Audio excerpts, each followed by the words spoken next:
Hey everyone, welcome to the show. Have you ever had that unsettling feeling like the truth we cling to is built on, I don't know, like shaky ground? Oh, I know that feeling all too well. Yeah, and that's kind of how I felt diving into On Kapiti Coast. It's a historical fiction novel set during World War II. We're going to be uncovering secrets and espionage and even a possible Nazi connection, and all this is happening right in the heart of New Zealand. So if that sounds intriguing, you can find the Amazon link in the description. Don't forget to like and subscribe. And get ready for some twists and turns because this story will keep you guessing until the very end. Oh, absolutely. Okay, so let's unpack this a little bit. The story centers around Kate Hardy. She's a reporter who stumbles upon, well, a murder mystery. A murder mystery with some seriously high stakes. Exactly. And then we have U.S. Marine Major Harry Wilhelm, who's on the hunt for a potential enemy spy ring. Their paths collide, and it all plays out against the backdrop of a New Zealand you might not recognize. We're talking about a nation grappling with its role in, well, a global conflict. You know, what I find fascinating here is how the novel uses this seemingly peaceful setting. Like, it takes this place you wouldn't normally associate with wartime intrigue and uses it to explore the far-reaching impact of the war. Right, because you wouldn't typically think of New Zealand as a hotbed of espionage. Not at all. But New Zealand, though geographically distant from the major battlefronts, actually played a crucial role as a training ground for U.S. Marines. Oh, that's right. They were preparing for the Pacific Campaign. Exactly. And this influx of foreign troops, coupled with existing anxieties about enemy spies, created a climate of, well, suspicion and unease, and that really permeates the entire story. And that's where this whole concept of the fifth column comes in, right? Oh, the fifth column. Yes, absolutely. This term, it was often used during wartime, and it refers to a group of individuals within a country who secretly support the enemy. And they work to undermine the nation from within. Very dangerous stuff. So Major Wilhelm, he suspects that such a group might be operating in New Zealand, possibly linked to the murder Kate is investigating. That's right.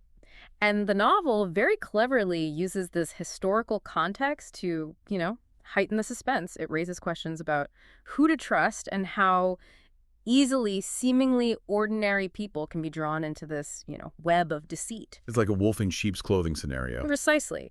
And the murder victim's connection to a group of escaped German internees adds another layer of complexity to the plot. It really blurs the lines between loyalty and betrayal. Yeah, speaking of German entities, the novel doesn't shy away from the ethical dilemmas of wartime. The internment of German nationals, even those with long-standing ties to New Zealand, it reflects, I don't know, the fear and prejudice that gripped many nations during that period. You're absolutely right. And the novel uses the internment camps as sort of a microcosm of the broader conflict. It showcases the human cost of war and the impact of suspicion and fear on, individuals and communities. It's like a magnifying glass on the darker aspects of human nature. Yeah. And what's interesting is that the author doesn't offer any easy answers or moral judgments.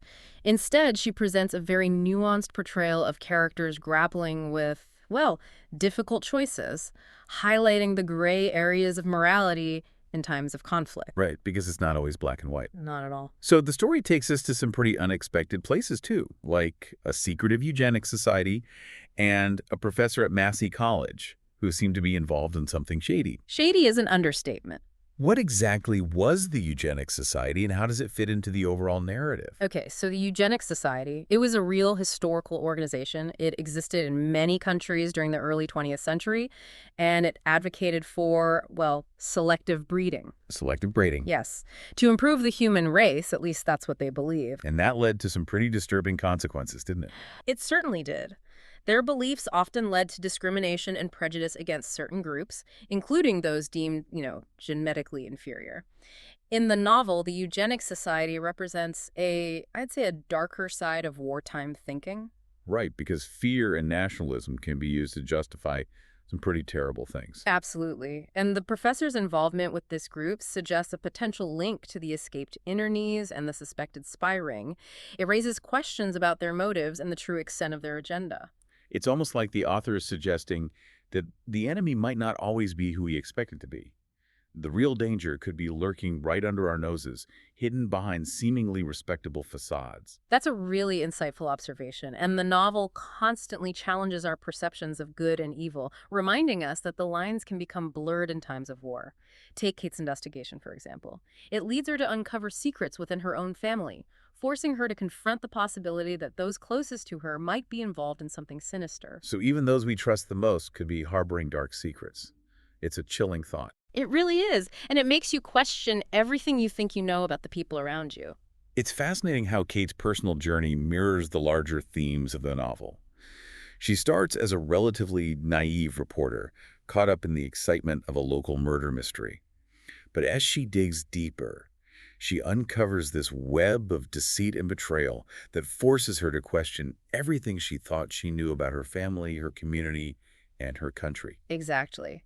And as Kate delves further into the mystery, she becomes a target herself. Oh no. There's an attempt on her life, and Major Wilhelm is kidnapped, leaving us to wonder who is behind all of this and what are their motives. It's like a Hitchcock film, but with real-world stakes. And the twists and turns just keep coming. They definitely keep you on the edge of your seat. It's It's like a classic spy thriller, but with a historical depth that adds another layer of intrigue.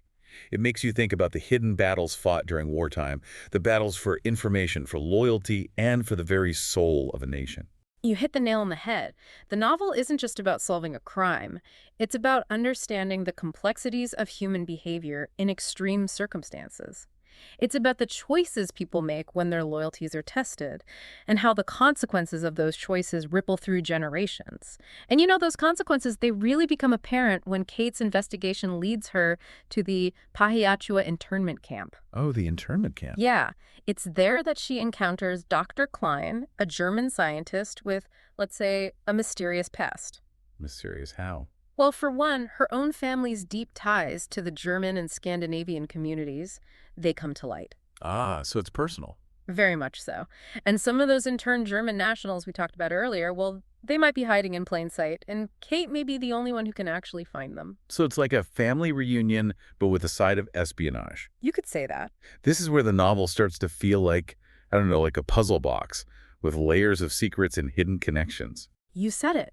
It makes you start to question everyone's motives, even those who seem innocent at first glance. Right, you can't take anything at face value. Exactly.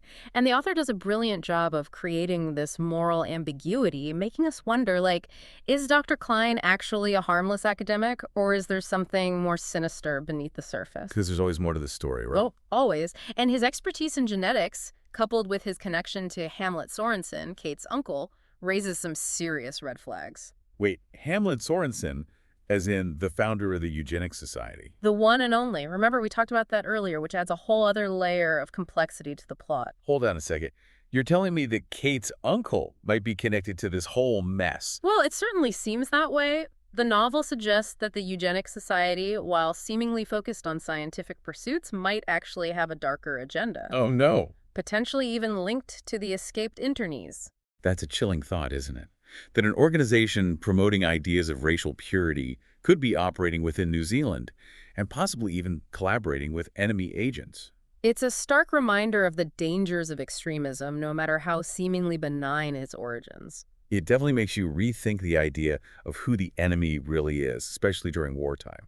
The lines between good and evil become blurred, and trust becomes a precious commodity. You're right. And the novel explores this theme of divided loyalties through Kate's family history. Her relatives, with their mixed German and Scandinavian heritage, represent the complexities of identity and belonging in a nation at war. It's like they're caught in the middle. Exactly. They're forced to choose between their adopted country and their cultural heritage, a choice that comes with immense personal and societal consequences. It's like the novel is asking, what does it mean to be patriotic? Is it about blind allegiance, or is it about questioning those in power and holding them accountable, even when it's difficult?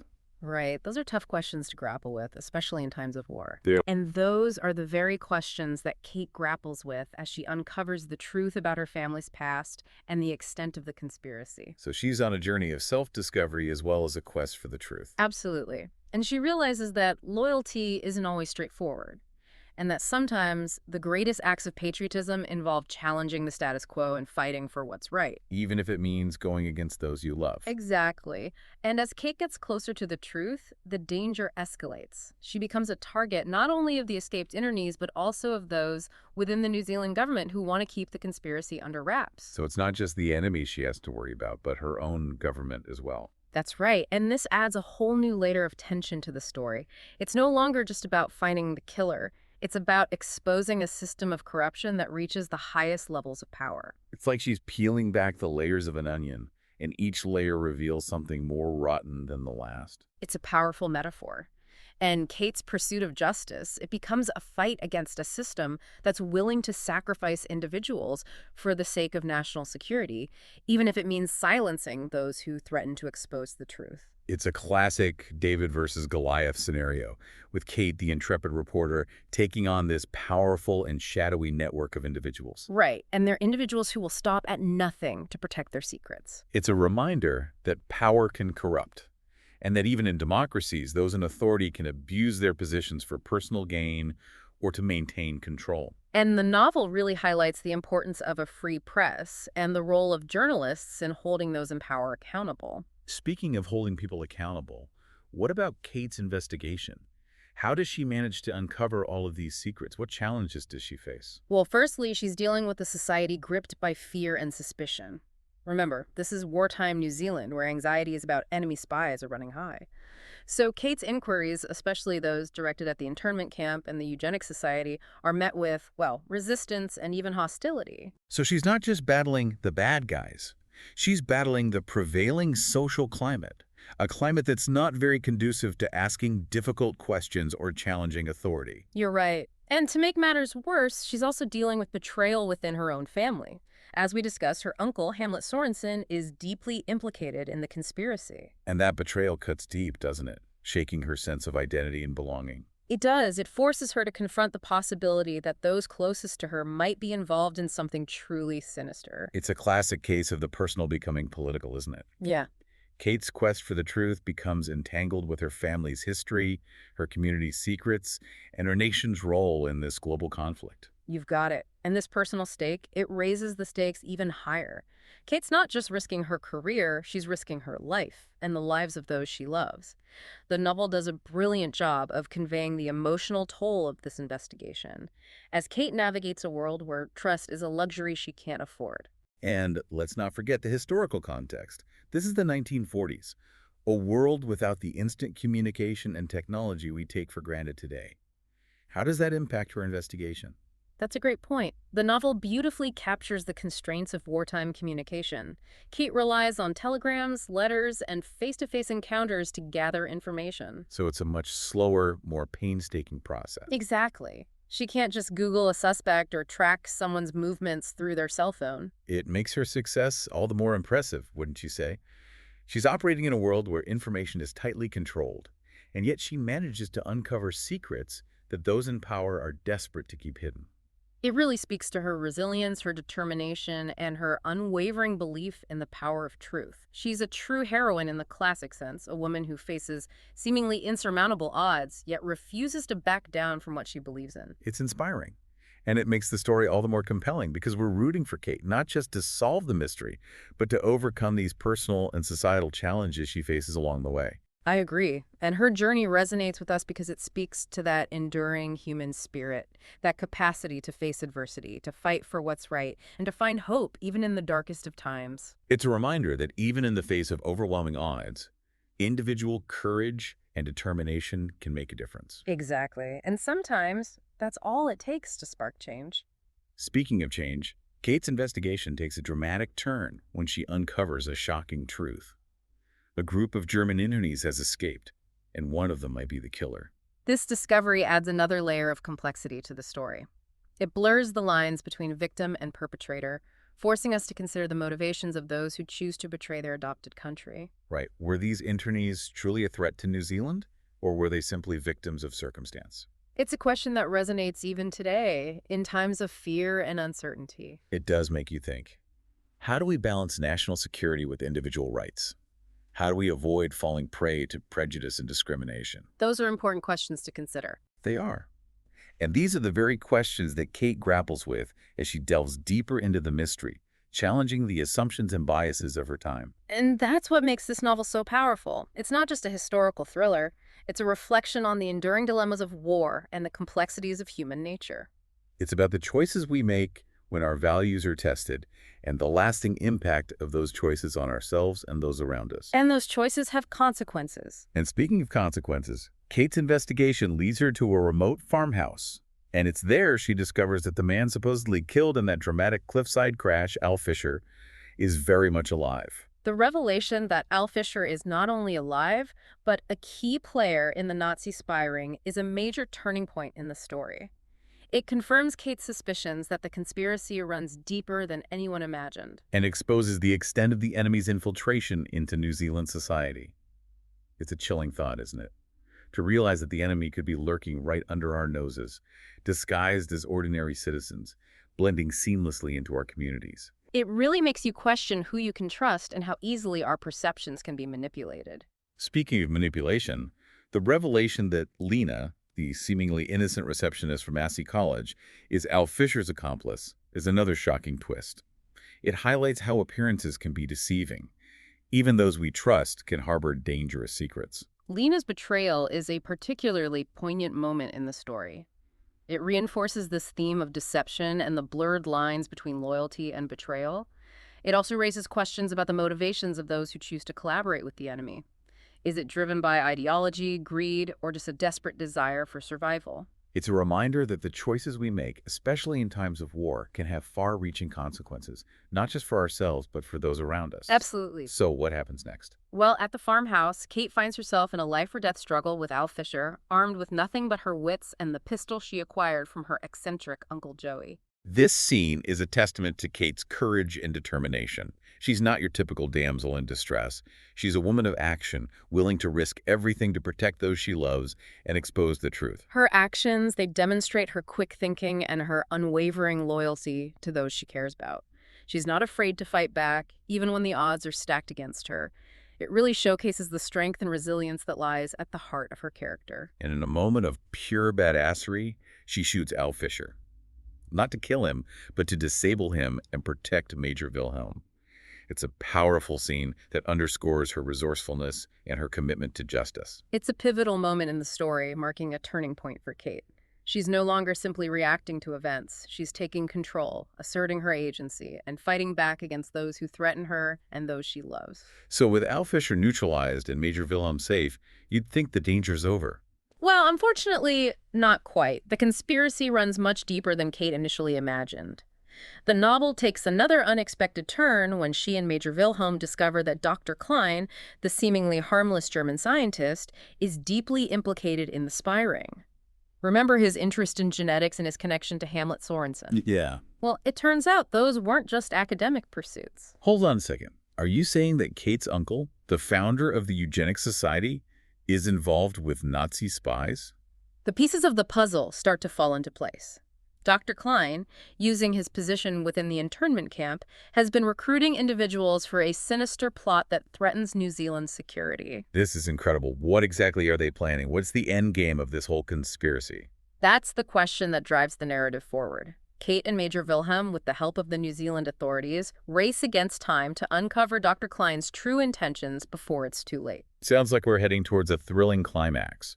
What can you tell us about the final stages of Kate's investigation? Well, I don't want to spoil the ending for our listeners, but I can say that the investigation takes Kate and Major Wilhelm back to the Pahiatua internment camp, where they confront Dr. Klein and Helga Sorensen, Kate's aunt, who's been acting as his translator and accomplice.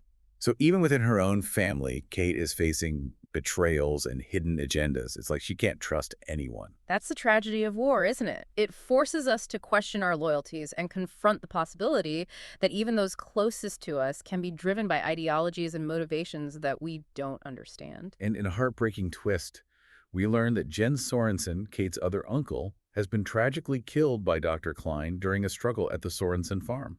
His death highlights the human cost of war and the ripple effects of betrayal. It reminds us that even those who seek to remain neutral can become victims of circumstance. It's a poignant reminder that war doesn't discriminate. It touches the lives of everyone, even those who try to stay out of its path. But amidst the tragedy, there is a glimmer of hope, right? Kate and Major Wilhelm, working with a team of U.S. Marines, they track down Dr. Klein and Helga Sorensen, who are attempting to escape by boat from the coastal town of Castle Point. You're right. The novel culminates in this thrilling chase scene, a testament to the combined efforts of the Allied forces. It demonstrates the importance of cooperation and shared intelligence in combating threats to global security. So justice prevails. Well, that's a complicated question. While the immediate threat is neutralized, the novel leaves us with a lingering sense of unease. The true extent of the Nazi spy network remains shrouded in mystery. Were there other operatives lurking in the shadows, waiting to strike? It's a chilling thought. On Kapiti Coast reminds us that even in victory, vigilance is paramount, and that the fight for freedom is never truly over. It's a story that challenges us to question our assumptions and confront the complexities of human nature. It reminds us that the lines between loyalty and betrayal can blur in times of conflict. And let's not forget the emotional roller coaster that Kate and Major Wilhelm go through. Their relationship is put to the test as they navigate danger, betrayal, and the uncertainty of war.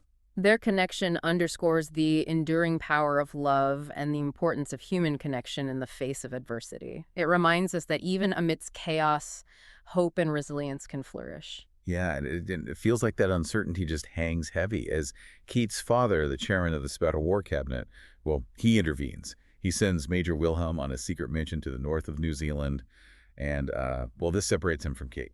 Oh man, that's rough. It seems like every time they get a moment of peace, something pulls them apart. Is this just about national security, or is there something more going on here? It's definitely complex. On the surface, it seems like it's a strategic move by Kate's father. It's probably designed to protect both his daughter and the delicate political landscape of wartime New Zealand. He understands the risks of their relationship, both personal and political. So it's a classic father knows best moment, but with a backdrop of international espionage. I can't imagine Kate being thrilled about this. You're right. She's not one to sit idly by. She might not be able to join Major Wilhelm, but she's not going to give up on him that easily. Remember, she's a reporter at heart. She has that insatiable curiosity and a knack for uncovering the truth. So she's not just going to wait around for him to come back. She's going to take matters into her own hands. But where does she go from here? What's her next move? Well, the novel ends with Kate returning to the newsroom. She's ready to use her skills to find Major Wilhelm and to continue her pursuit of the truth. She's determined to uncover the full extent of the Nazi spy network, even if it means challenging those in power. That's what I admire about Kate, her resilience. She's resourceful. She refuses to be silenced. She's a reminder that even in times of war, when it feels like the world's falling apart, one person can make a difference. Absolutely. And on Kapiti Coast, it doesn't shy away from the complexities of wartime. It shows us the personal sacrifices, the moral dilemmas, and the hidden battles fought on the home front. But it also offers this message of hope. It reminds us that even amidst the chaos and uncertainty, love, courage, and the pursuit of truth, they can prevail. It's a powerful message. So what does this all mean for us, the readers, the listeners, those of us grappling with the echoes of history? What are some of the key takeaways from this deep dive into On Kapiti Coast? I think for me, it's a reminder that history isn't just about dates and battles. It's about people, their choices, their relationships, and how those choices ripple across time. It's a story that prompts us to question our own assumptions about good and evil, about loyalty and betrayal, and the true meaning of patriotism. It also makes you think about the power of storytelling, right? How fiction can illuminate these hidden truths about history. It offers a glimpse into the human experience in all its complexity. Yeah. Oh, absolutely. On Kapiti Coast is this compelling blend of historical fact and fictional narrative. Hmm. It weaves together real-world events with these, imagined characters and relationships, and it creates a story that's both entertaining and thought-provoking. And it reminds us that history isn't just a collection of dry facts. It's this living, breathing tapestry of human stories just waiting to be explored. Well said. And I think that's a great note to end on. We've covered a lot of ground in this deep dive. We've explored themes of espionage, loyalty, prejudice. What resonated with you the most? Share your favorite moment, your lingering questions, or just your overall thoughts in the comments below. And if you enjoyed this deep dive, be sure to like and subscribe for more fascinating journeys into history, literature, and the human experience. Until next time, keep exploring, keep questioning, and keep diving deep.